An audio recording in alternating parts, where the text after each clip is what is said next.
पिछले लेक्चर्स में हमने क्वेश्चन नंबर 1 और क्वेश्चन नंबर 2 देखा था। कौन सी एक्सरसाइज थी ये आपकी 5.1, बराबर है ना। आपको कोई भी डाउट हो तो आप पूछने का, ठीक है। पिछले लेक्चर्स में जो भी डाउट है आपका आपको पूछ सकते हो। अब क्वेश्चन नंबर 3 5.1 का क्या बोल रहा है, consider the two postulates. Postulates क्या होते हैं, ये भी क्या है, ट्रूथ है, लेकिन जो स्पेसिफिकली किससे रिलेटेड होते हैं, ज्योमेट्री से। गिवन बिलो, यहाँ पे दो पोस्टुलेट आपको दिए गए। चलो क्या बोला है, पहला given any two distinct points A and B, there exist a third point C which is between A and B. अगर मैं दो पॉइंट कंसीडर करता हूँ, है ना, ए और बी, तो इसमें पॉसिबल है कि बीच में सी हो सकता है ना। फिर सेकंड पोस्टुलेट क्या है कि there exist at least 3 points that are not on the same line. तो ऐसा भी हो सकता है कि 3 पॉइंट है और तीनों सेम लाइन में नहीं है, ए बी सी, ऐसा भी हो सकता है ना। या तो ये क्या हो सकता है, सेम लाइन में हो, या तो ऐसा हो सकता है कि सेम लाइन में नहीं हो। तो ये दोनों जो है अलग अलग सिचुएशन है ना, ये दोनों जो है अलग अलग सिचुएशन है, बराबर है ना। तो देखो, तो पहला क्या बोला है कि दो पॉइंट है, दोनों पॉइंट के बीच में एक पॉइंट हो सकता है, और तीनों पॉइंट क्या बोला है, are not on the same line, ये भी हो सकता है। अब देखो क्वेश्चन पूछा क्या है, do these postulates contain any undefined terms. हमने देखा था ना लास्ट लेक्चर में, अनडिफाइंड टर्म्स क्या होते हैं जिनको हमको एक्सप्लेन करना पड़ेगा। तो ये जो दो पोस्टुलेट है इसमें बहुत सारे अनडिफाइंड टर्म्स है ना, जैसे जिसको हमको डिफाइन करना पड़ेगा, जैसे पॉइंट हो गया, है ना, पॉइंट हो गया, फिर क्या बोला, लाइन हो गया, है ना। तो हम क्या लिख सकते हैं कि इसमें बहुत सारे अनडिफाइंड टर्म्स है। तो देयर आर, पहला जो आपका क्वेश्चन है, पहला क्वेश्चन है ना, तो इसमें बोला नहीं है, इसमें आपको टोटल 3 क्वेश्चन दिए। आर दिस पोस्टुलेट्स कंसिस्टेंट, तो ये पहला हो गया, ये दूसरा, फिर do they follow Euclid's postulate, explain. तो हम इसको 3 पार्ट में सॉल्व करेंगे, बराबर है। पहला क्या पूछा है कि कंटेन एनी अनडिफाइंड टर्म्स, तो क्या लिखोगे कि there are various undefined terms, there are various undefined terms. अब यहाँ पे नाम लिखने नहीं बोला है कि वो कौन कौन से, तो आपको नाम लिखने की ज़रूरत नहीं है, बराबर है। आप क्या लिख दो कि there are various undefined terms, ठीक। सेकंड जो है आपका, सेकंड क्या पूछा है, are these postulates consistent.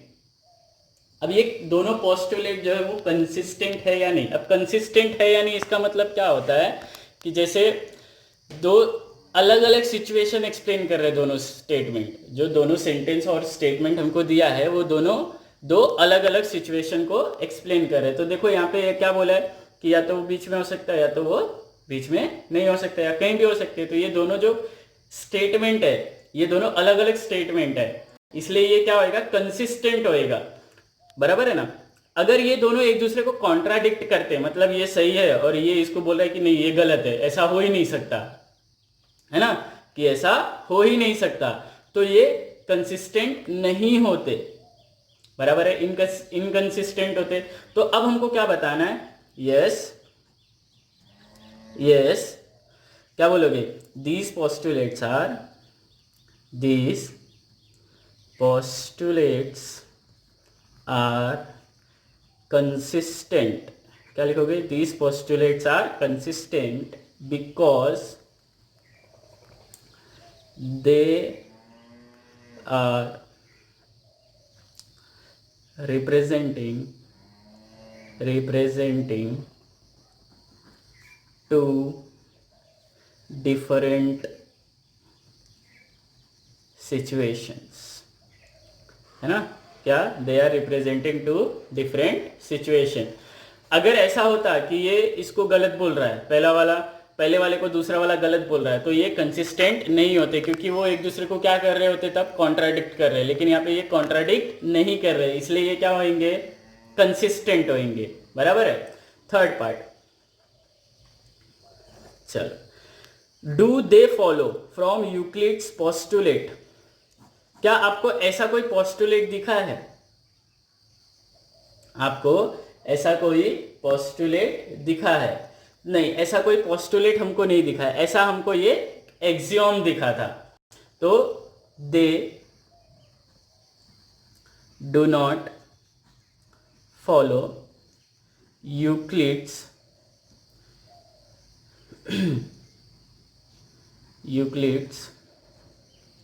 postulate,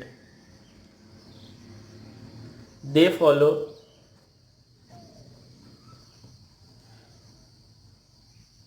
Euclid's axiom, बराबर है, दैट इज। और वो एक्सियोम कौन सा है, ध्यान से देखना, और वो एक्सियोम कौन सा है? गिवन टू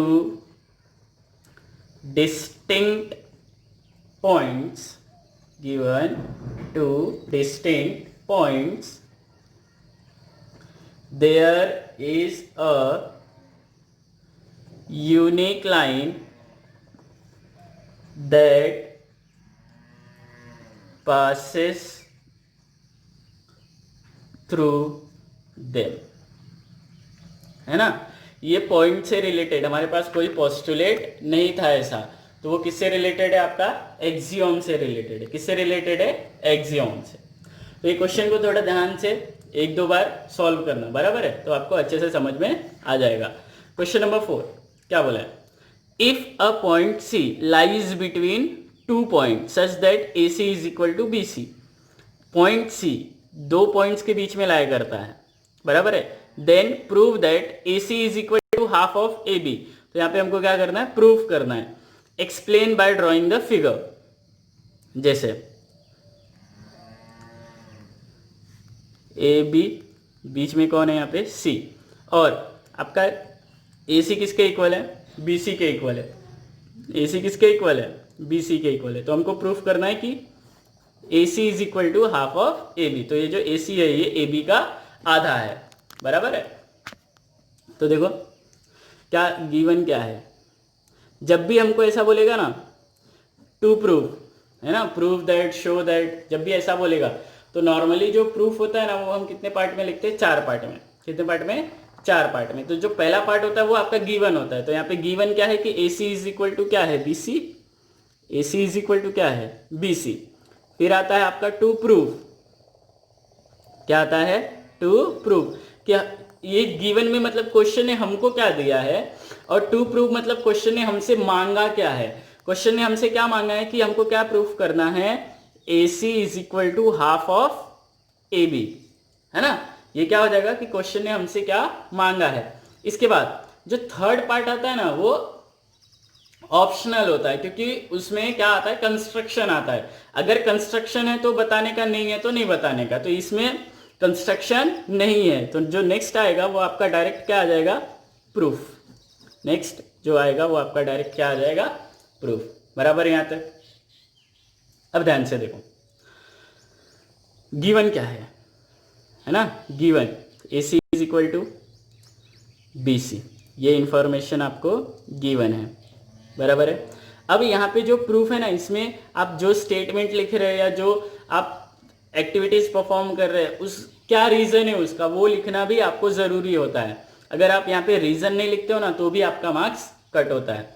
तो A C is equal to क्या हो गया? B C. अब वो क्या रहा है यहाँ पे? हमको A C is equal to half of A B proof करना है। मतलब यहाँ पे देख रहे हो आप लोग, ये वाला पार्ट देख रहे हो, अगर टू इधर किस में डिवीजन में इधर आएगा तो मल्टीप्लीकेशन। मतलब हमको ऐसी एक्टिविटी परफॉर्म करनी है कि 2 बार ए सी आए और किसके इक्वल हो? वो ए बी के इक्वल हो, बराबर है। 2 बार ए सी आना चाहिए। तो हम क्या करते हैं, 2 बार ए सी चाहिए ना, तो दोनों साइड क्या ऐड कर देते? ए सी दोनों साइड ऐड कर देंगे। अब दोनों साइड ए सी क्यों ऐड कर रहे हैं हम लोग, मैं बताता हूं। अभी देखो A C plus A C is equal to B C plus A C, है ना।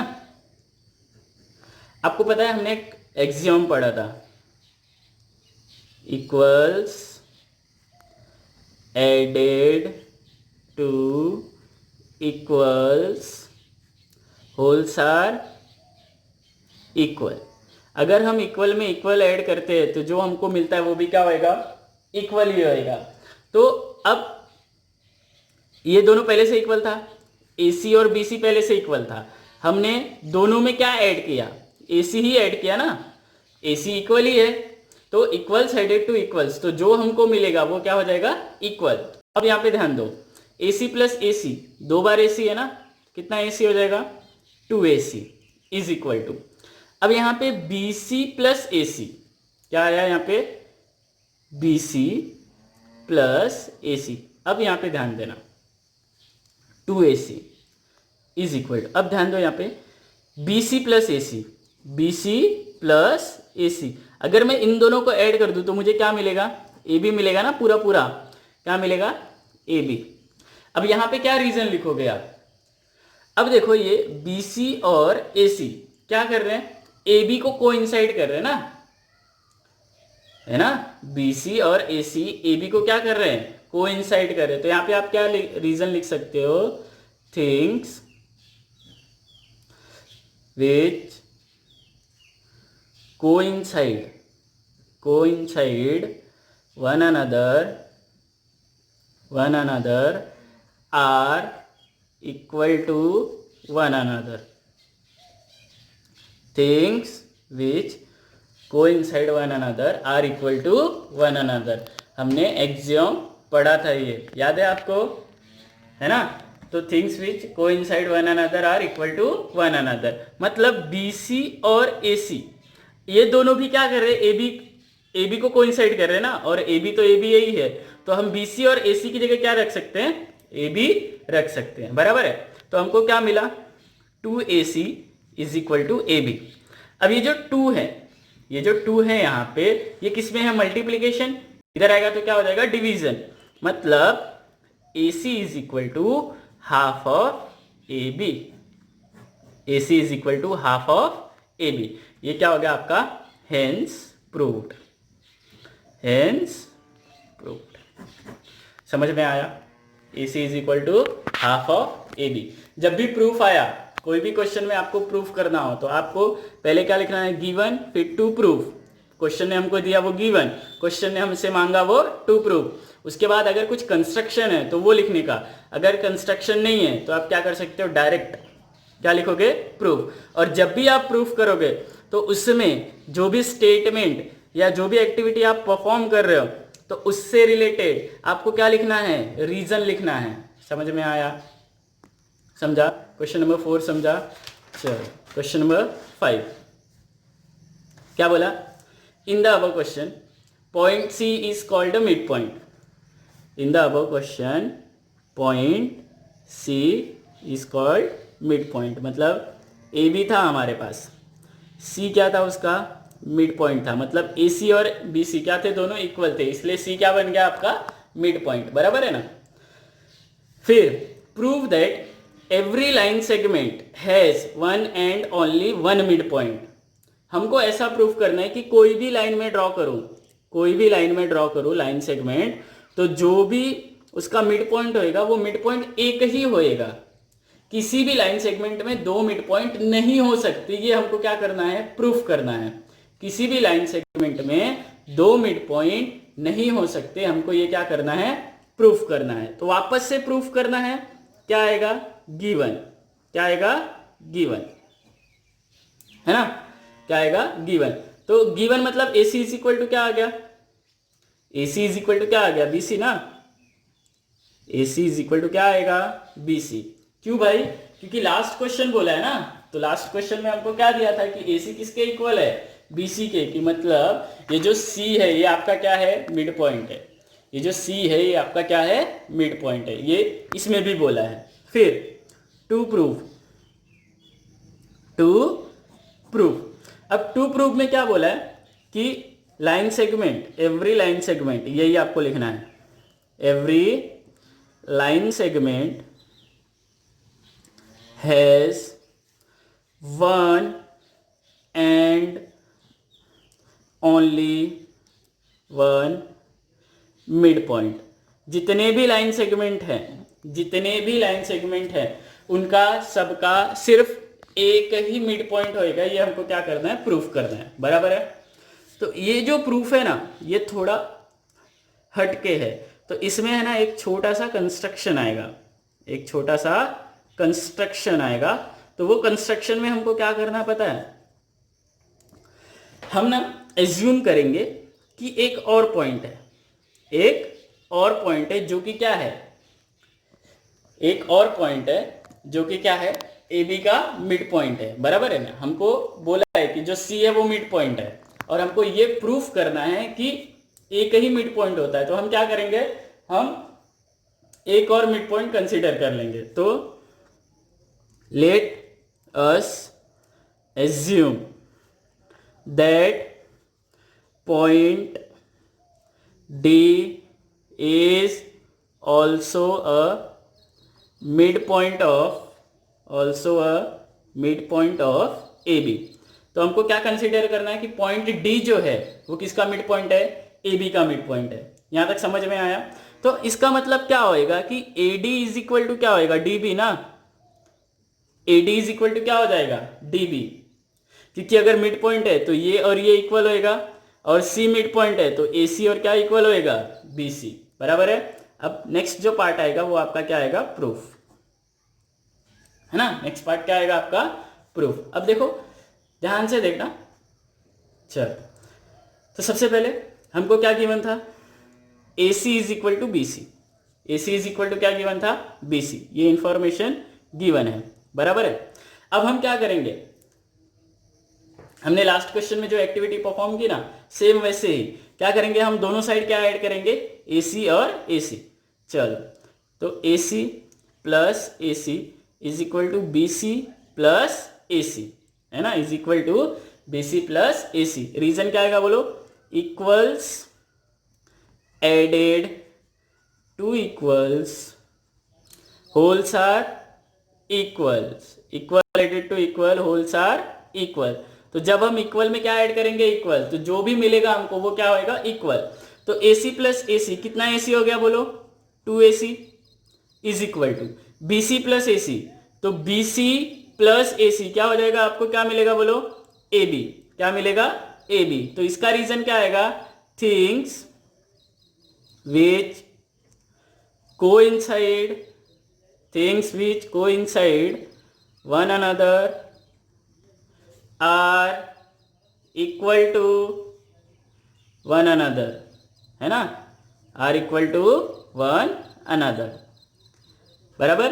तो क्या हो जाएगा, 2ac is equal to A B.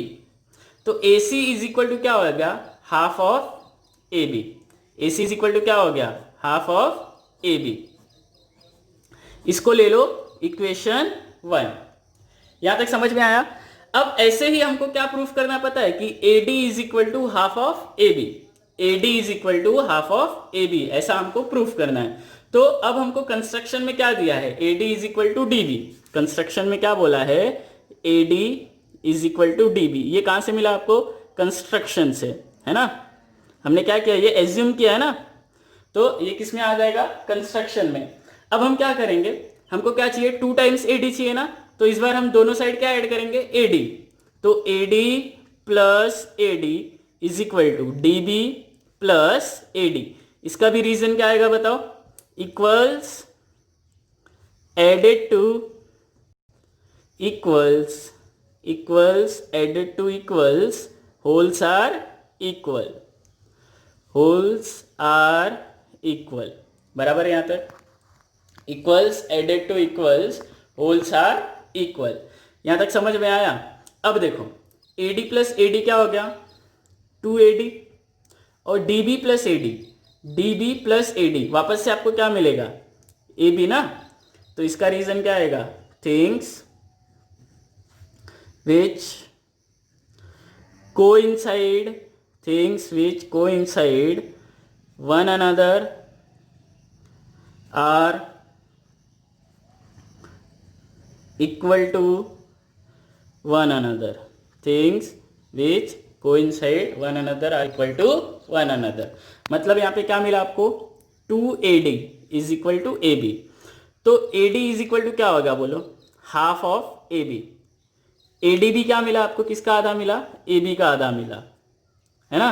इसको ले लो इक्वेशन 2। अब इक्वेशन 1 और इक्वेशन 2 को ध्यान से देखो, तो देखो दोनों जो है किसके इक्वल है, हाफ ऑफ ए बी के। तो things which are half of same thing are equal to one another. ये भी हमने क्या पढ़ा था, एक्सियोम पढ़ा था ना।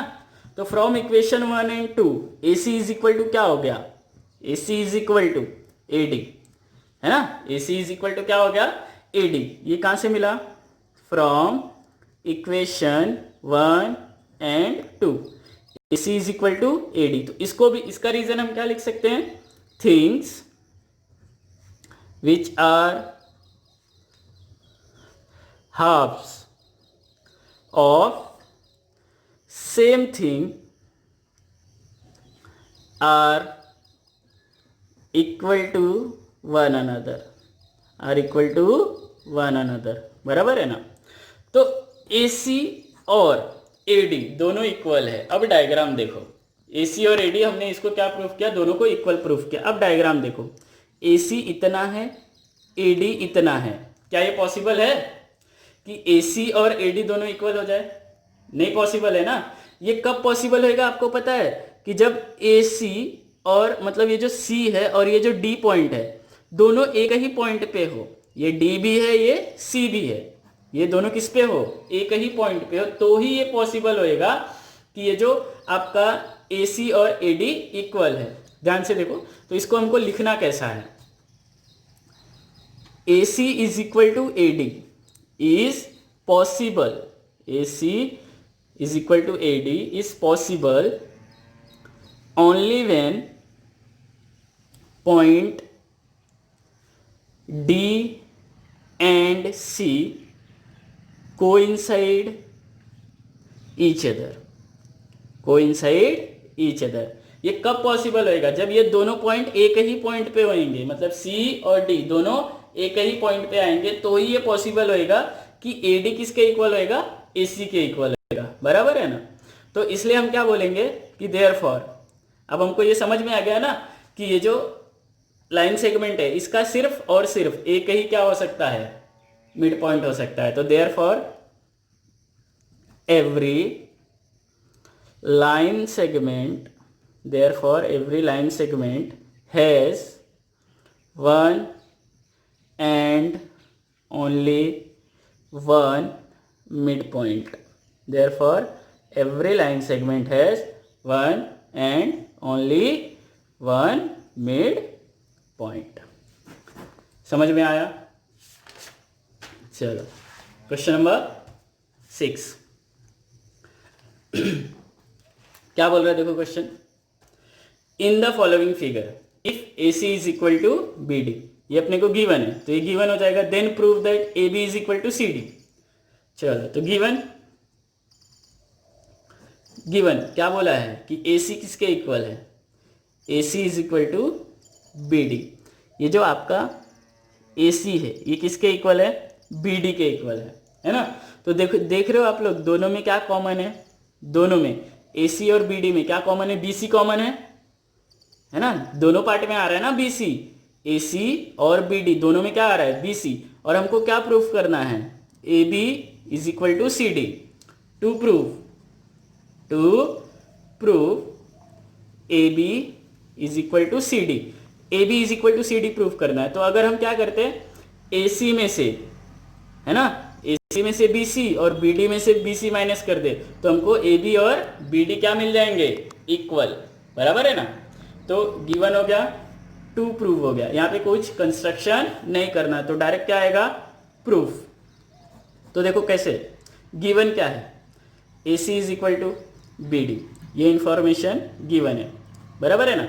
अब हम क्या करेंगे, आपको पता है, equals subtracted from equals, remainders are equals. अगर हम इक्वल में से इक्वल ही सब्ट्रैक्ट करें, जैसे मैं क्या करता हूं, AC minus BC is equal to BD minus BC is equal to BD minus BC। Reason क्या लिखूंगा, equals subtracted from equals, remainders are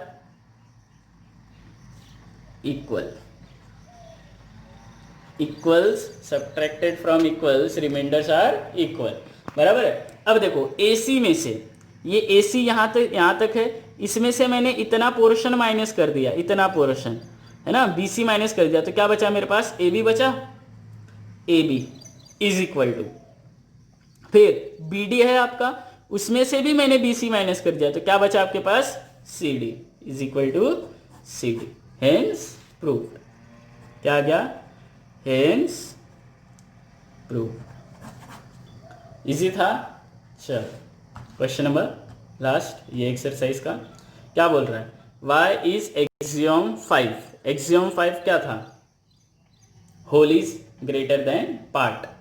in the list of Euclid's axiom considered a universal truth, इसको हम universal truth क्यों मानते हैं, है ना। Note that question is not about the fifth postulate, postulate के बारे में नहीं है, किसके बारे में, एक्सियम के बारे में।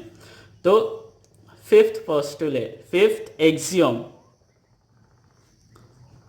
ऑफ यूक्लिड क्या है, फिफ्थ एक्सियम ऑफ यूक्लिड क्या है, whole is greater than part, यही है ना। फिफ्थ एक्सियम क्या था, whole is greater than part. अब ये यूनिवर्सल ट्रूथ है, is considered universal truth because, अब ये बिकॉज में हम क्या लिखेंगे, अब देखो ये जो यूनिवर्सल ट्रूथ है कि whole is greater than part, तो ये हर फील्ड में एप्लीकेबल है ना, because it is applicable in every field, है ना, क्या ये हर फील्ड में एप्लीकेबल है। एग्जाम्पल के लिए देखते हैं, एग्जाम्पल के लिए जैसे मैंने आपको एग्जाम्पल दिया भी था, Gujarat is a part of, किसका पार्ट है बोलो, India, Gujarat is part of India, तो India is greater than Gujarat, India is greater than Gujarat, समझ में आया। तो इसलिए हम क्या बोलेंगे कि आपका जो एक्सियम 5 है ये क्या है, यूनिवर्सल ट्रूथ। तो आज हमारा 5.1 खत्म हुआ। आपको कोई भी डाउट है तो आप पूछ सकते हैं।